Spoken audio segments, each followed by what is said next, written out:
Hello everyone. तो पिछले part में हमने देखा था कि कैसे यांग की पोल ऑलमोस्ट खुलने ही वाली थी, लेकिन उसका वो पॉइजनस हर्ब्स उसे बचा लेता है, जिसके फ्रेग्रेंस की वजह से सोमू और उसके सारे चमचे आपस में ही लड़कर घर को वापस लौट जाते हैं। यांग को जब पता लगता है कि स्टूडेंट के साथ फाइट करने की वजह से उसकी स्ट्रेंथ इम्प्रूव होती है, तो वो काफी सारे स्टूडेंट्स को चैलेंज करके उन्हें पीट देता है। और ये खबर जब सोमू तक पहुंचती है तो अब तो यांग उसका जानी दुश्मन बन गया था। यहाँ अपने कल्टीवेशन लेवल को इम्प्रूव करने के लिए यांग को एक और मार्शल आर्ट मूव्स मिल जाता है, जिसे प्रैक्टिस करने के लिए उसे बहुत सारी यांग एनर्जी की जरूरत थी। रात में उसे एक जंगल से एक चमकती हुई चीज नजर आती है, जिसके पीछे पीछे वो जंगल पहुँच जाता है। इस पार्ट की स्टार्टिंग में दिखाते हैं कि जंगल जाते हुए यांग को ड्रैगन माउंटेन क्लिफ नजर आती है। उस क्लिफ एंड के पास पहुँचने के बाद उसे नीचे एक लावा नदी नजर आ रही थी, जहाँ से बहुत ज्यादा स्ट्रॉन्ग यांग एनर्जी रिलीज हो रही थी। उस यांग एनर्जी को चेक करते हुए वो कहता है कि अगर मैंने अपने छत की रूफ पर जाकर चेक नहीं किया होता तो मुझे कभी इस जगह के बारे में पता नहीं लगता। और फिर वो फटाफट वहाँ पर कल्टीवेशन करने लगता है, क्योंकि वहाँ की यांग एनर्जी बहुत स्ट्रॉन्ग थी। वो एक ड्रैगन फॉर्म में अपीयर होते हुए यांग की बॉडी के अंदर घुसते जा रहा था, जिससे उसकी बॉडी से बहुत ज्यादा फायर रिलीज होने लगता है। यांग इस परफेक्ट प्लेस पर बैठकर रात से लेकर सुबह तक कल्टीवेशन करते जा रहा था। लगातार कल्टीवेशन करने के बाद जब वो फाइनली ब्रेक थ्रू करके अपनी पावर को चेक करता है, तो वो एक ड्रॉप के फॉर्म में फायर रिलीज कर पा रहा था। ये फायर ड्रॉप देखने के बाद कहता है कि ऑल्दो तो ये काफी ज्यादा छोटा है, लेकिन फिर भी इसका अटैक बहुत ज्यादा इफेक्टिव होगा। और वो हमें इसे टेस्ट करके भी दिखाता है, जहाँ उसके थोड़े से ही अटैक करने के बाद वहाँ पर मौजूद एक पत्थर चकनाचूर हो चुका था। यांग अपने मन में सोचता है कि इतनी जल्दी वो इस अटैक को सबके सामने नहीं लाएगा जब तक कि कोई क्रिटिकल मोमेंट नहीं आ जाता। उसके ऐसा सोचते ही उसे ऐसा महसूस होता है कि कोई पीछे से उसे देख रहा हो। खतरा महसूस होने पर वो इंस्टेंट रिएक्ट करते हुए उस फायर ड्रॉप का यूज करते हुए अटैक थ्रो कर देता है, पर उसके पीछे तो एक ओल्ड मैन मौजूद थे, जो बड़े ही तेजी से उसके इस अटैक को डॉज कर लेते हैं। और फिर वो उसके पास पहुंचकर एक फिंगर से ही धक्का मार के उसे काफी पुश कर चुके थे। इतना जबरदस्त थ्रो होने के बाद भी यांग खुद को संभाल लेता है। वो एल्डर तो यांग को देखकर कह रहे थे कि इतनी छोटी उम्र में ही तुमने फायर ड्रॉप बनाना सीख लिया, ये तो कमाल की कल्टीवेशन है तुम्हारी, साथ ही तुम्हारा अटैकिंग सेंस भी बहुत फास्ट है, मैं तो इम्प्रेस हो गया।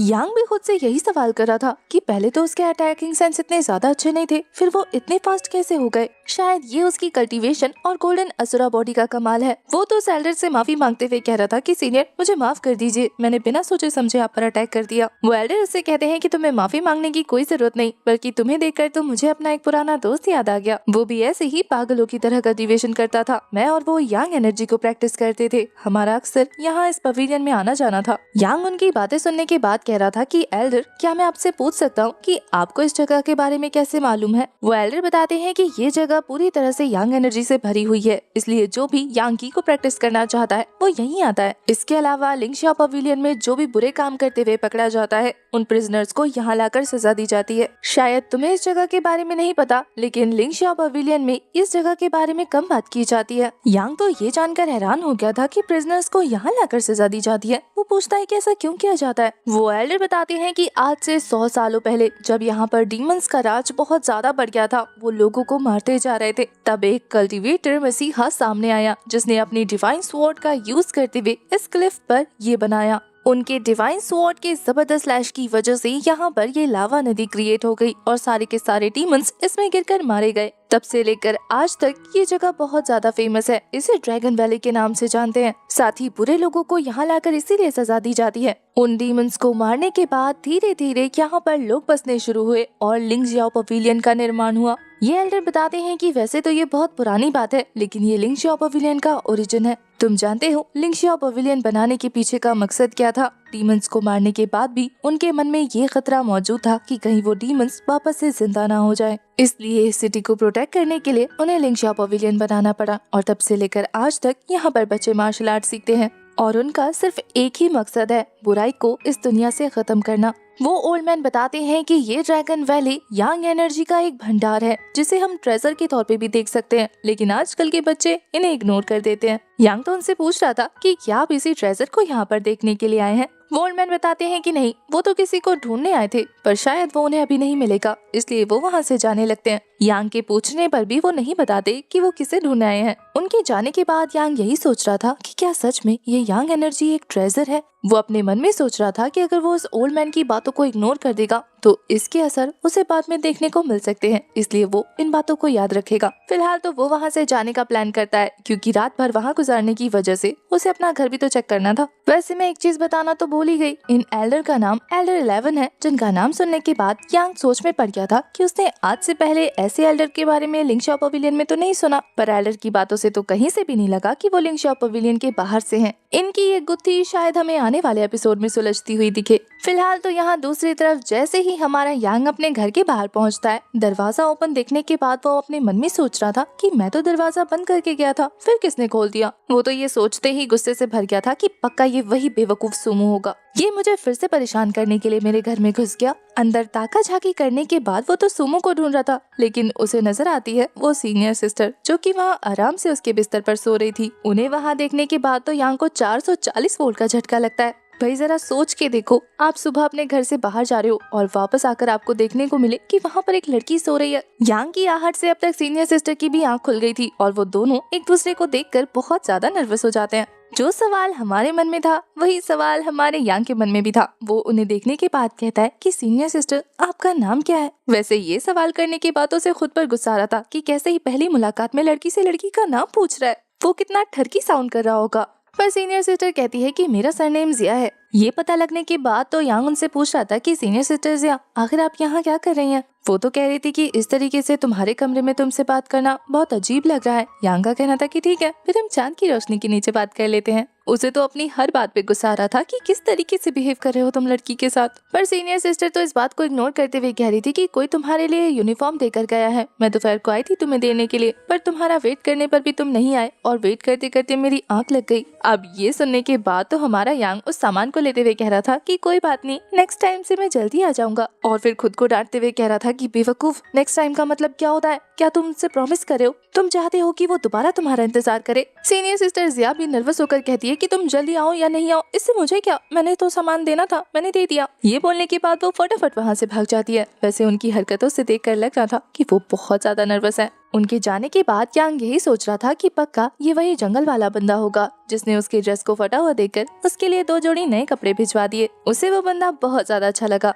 रात में यांग सोते हुए खुद से एक ही सवाल करने लगता है कि कोई लड़की आखिर उसके बेड पे क्यों सोएगी, क्या वो उसे पसंद करती है? और फिर खुद को डांटते हुए कह रहा था कि बेवकूफ, क्या सोच रहे हो, सो जाओ। पर सीनियर सिस्टर जिया तो उसे सच में पसंद करती है क्योंकि वो बाहर से उसे देख रही थी, वो भी बड़े प्यार से। नेक्स्ट मॉर्निंग हमें सुमो के चमचे यूटियान को दिखाया जाता है जो कि सुमो की तरफ से एक वार्निंग लेटर लिखकर आया था जिसमें उसने यांग को चैलेंज करते हुए सेक्ट के बाहर बुलाया था। अपनी तरफ से यूटियान ने उसमें कुछ पॉइंट्स ऐड कर दिए थे कि अगर हिम्मत है तो जरूर आना। सुबह उठने के बाद जैसे ही यांग की नजर उस लेटर पे पड़ती है, उसे पढ़ने के बाद वो कह रहा था कि लगता है ये सुमो आजकल पिट कर ही मानेगा। अब ये मुझे सेक्ट के बाहर बुला रहा है ताकि इलीगल चीजें कर पाए, पर वो डरता नहीं है। ये सोचकर खुश हो जाता है कि चलो अब तो उसके पास फायरबॉल एनर्जी भी है जिसे वो रिलीज करके उसे अच्छा मजा चखा सकता है और फाइट करने से उसकी स्ट्रेंथ इम्प्रूव हो जाएगी। तो ये सोचकर वो तो जाने के लिए रेडी था। यहाँ हमें सेक्ट के बाहर सुमो को दिखाते हैं जिसके पास यूटियान पहुँच गया था। ये जानने के बाद कि यांग को उसका लेटर मिल गया, वो रेडी होने लगता है। फॉर्म अप करते हुए कह रहा था कि आज तो सेक्ट के बाहर मैं उसे बहुत अच्छे से पीटने वाला हूँ। यहाँ मुझे किसी चीज का डर नहीं होगा और सेक्ट के अंदर जाने के बाद मैं हाथ खड़ी कर दूंगा कि कोई बाहर से आकर उसे पीट गया, फिर तो एल्डर्स भी हमें कुछ नहीं बोल पाएंगे। ये सोचकर तो उसे गूस बम्स आ रहे थे। सुमो की बातों के बीच में तभी यूतियान को एक बंदा नजर आता है जो कि अपनी गैंग के साथ आ रहा था। यूतियान सुमो को देखकर बताता है कि बॉस, ये फेंग्यू टावर का बॉस चैंग है। उन्हें अपनी तरफ आता देखकर तो सुमो कह रहा था कि मैं तो यहाँ पर उस यांग को सबक सिखाने आया था, मुझे क्या पता था कि बाकी लोग भी यहाँ जाएंगे। यूतियान का कहना था कि बॉस यहाँ से चलते हैं, खामखा इनसे बहस करके क्या मिलेगा हमें। पर सुमो तो ठहरा शॉर्ट टेम्पर्ड बंदा, वो कहता है कि क्यों जाएंगे भाई हम यहाँ से, मैं तो इससे फाइट करके जाऊंगा, तुम्हें डर लगता है क्या? यूटियान को पता था बहुत अच्छे से। वो कहता है कि आप तो ठहरे गुस्से के तेज इंसान, आपको क्या पता सामने वाली पार्टी स्ट्रॉन्ग भी तो हो सकती है, आज तो पिटना पक्का है भाई। सामने से चैंग अपने गैंग के साथ आगे बढ़ते हुए कह रहा था कि आखिर तुम लोगों की हिम्मत कैसे हुई हमारे फेंग्यू टावर के सेक्ट में एंटर करने की। अब उसकी बातें सुनने के बाद तो हमारे सुमो को बहुत ज्यादा गुस्सा आ रहा था। वो कहता है कि कब से ये जंगल तुम्हारे फेंग्यू टावर का हो गया। वो लोग तो कहते हैं कि अभी भी ज्यादा देर नहीं हुई है, ये एक्सेप्ट कर लो कि ये हमारे सेक्ट का एरिया है और यहाँ से दफा हो जाओ।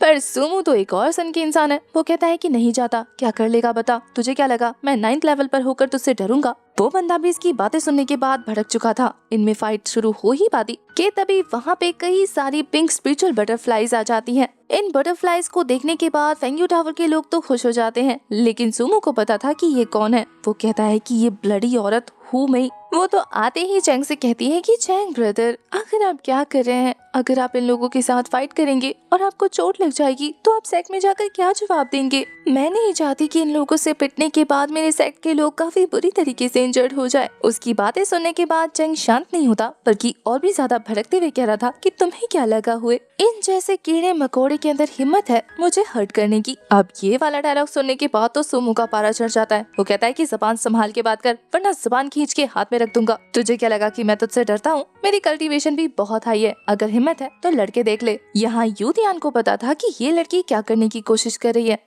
असल में तो ये दोगली बनते हुए सबके सामने ऐसा दिखा रही है जैसे कि वो फाइट रोकने वाली है, पर अंदर ही है अंदर तो वो इन दोनों लड़कों को उकसाने का काम कर रही है, जिससे वो दोनों यहाँ पर फाइट करें। यूतियान की बातें बिल्कुल सही थी, क्योंकि अब तक इनमें लड़ाई शुरू हो चुकी थी। वो दोनों एक दूसरे के ऊपर अपनी एनर्जी रिलीज करते हुए काफी पावरफुल पंचेस थ्रो कर देते हैं, पर जैसे ही दोनों के पंच आपस में टकराते हैं, बेचारे सुमो के तो हाथ में चोट लग गई थी। उसे समझ नहीं आता कि ये बंदा इतना स्ट्रॉन्ग कैसे हो गया, क्योंकि वो बॉडी टेम्परिंग रियाल्म को क्रॉस करते हुए 11th रियाल्म पर पहुंच गया था। चैंग तो टशन खाते हुए कहता है कि क्या तू डर गया? हमने सेम डे पर कल्टीवेशन स्टार्ट की थी, लेकिन देख तू बॉडी टेम्परिंग रियाल्म पर अटका है और मैं दूसरे रियाल्म पर पहुंच गया। और अब देखते ही देखते उन दोनों टीमों के बीच में काफी जबरदस्त फाइट होने लगती है। यांग, जो कि तेजी से उसी माउंटेन की तरफ आगे बढ़ रहा था, उसे भी फाइट की आवाज सुनाई देती है, तो वो फटाफट जाकर देखता है कि उसकी सेक्ट के लोग काफी बुरी तरीके से पिट रहे हैं फेंग यू टावर के लोगों के हाथों से। बेचारे सुमो का तो हाल बेहाल कर दिया था इस चैंग ने मार मार कर। वो तो उसके ऊपर चढ़ के बैठकर काफी जोर जोर से पंचेस बरसा कर उसे लाल पीला करते जा रहा था।